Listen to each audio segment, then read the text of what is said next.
so often wrongly credited with the invention of the Christmas card.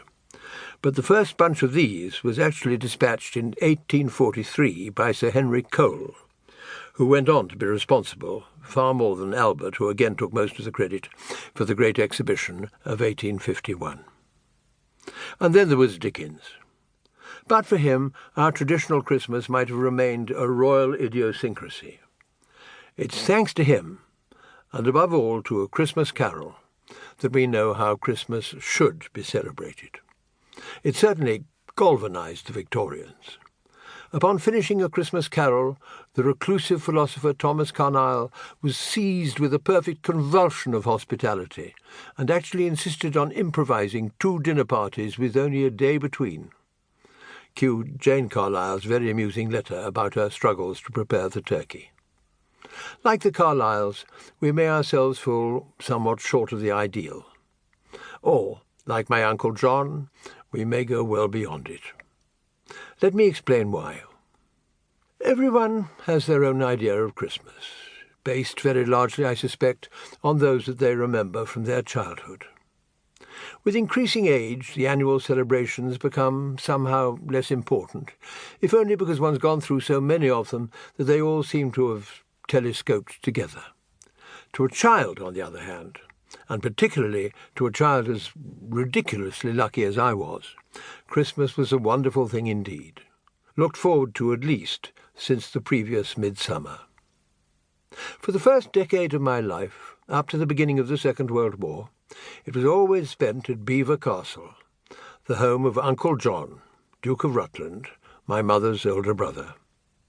Even now, the scale of his hospitality astonishes me.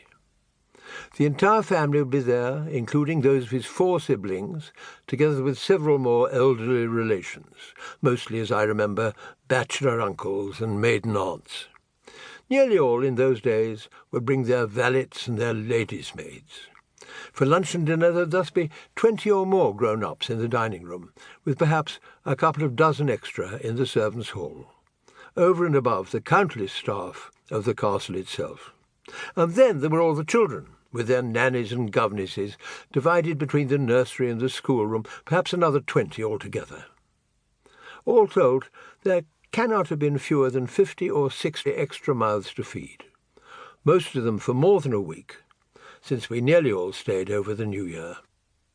The excitement began on around the 20th of December, with the arrival from the cellar of our house in London of several enormous cabin trunks to be packed. Looking back on it, I'm staggered by the sheer amount of packing that took place, every item meticulously wrapped in tissue paper.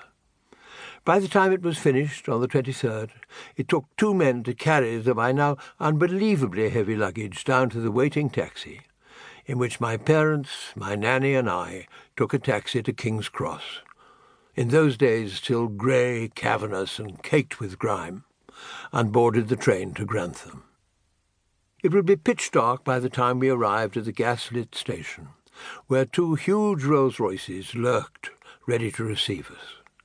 Onto these, with the help of a regiment of porters, there was no shortage of them in those days, long before wheel-less suitcases had been invented, the trunks would be slowly and painfully loaded.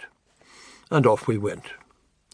To a 5 or 6-year-old still unused to being out at night, the 20-minute journey was wildly exciting, watching the rabbits scuttling away from their headlights and then suddenly catching one's first sight of that tremendous floodlit castle, standing high and immensely impressive on its hill, visible for miles from any direction. 10 more minutes would bring us to the immense door from which a short passage led to the entrance hall, known as the gun-room, its walls bristling with swords, spears and blunderbusses, with, in its centre, the tree. And what a tree it was!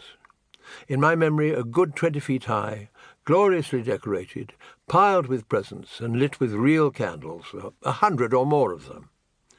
Liveried footmen, in dark blue tailcoats with brass buttons gleaming, stood around holding long poles with wet sponges on the ends, ready to act in an emergency.